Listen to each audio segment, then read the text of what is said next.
Once upon a time there were 4 little rabbits, and their names were Flopsy, Mopsy, Cottontail, and Peter. They lived with their mother in a sandbank underneath the root of a very big fir tree.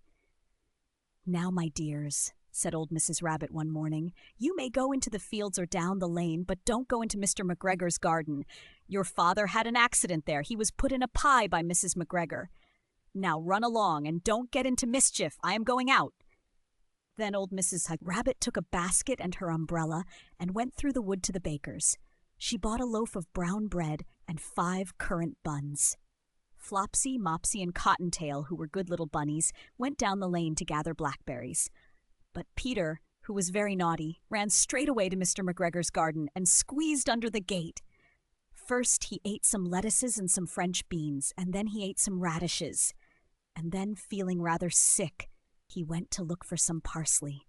But round the end of a cucumber frame, whom should he meet but Mr. McGregor?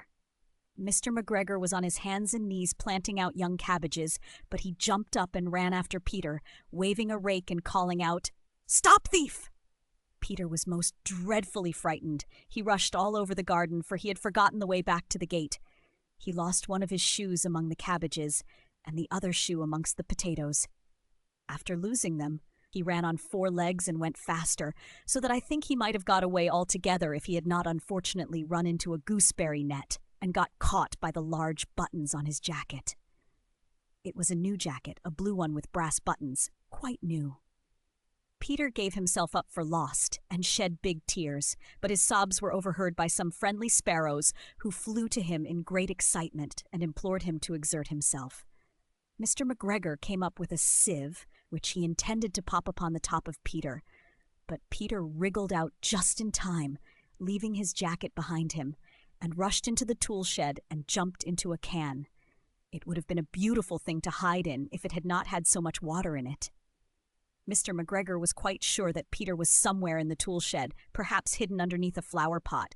He began to turn them over carefully, looking under each. Presently Peter sneezed. "Curty-shoo!" Mr. McGregor was after him in no time, and tried to put his foot upon Peter, who jumped out of a window, upsetting 3 plants. The window was too small for Mr. McGregor, and Peter was safe at last in the wood outside the garden. He was so tired that he flopped down upon the big fir tree root to rest, and did not think any more about going back to the garden. His mother was very cross about his clothes. "Peter," she said, "you have lost your jacket and your shoes." Peter never went back to Mr. McGregor's garden.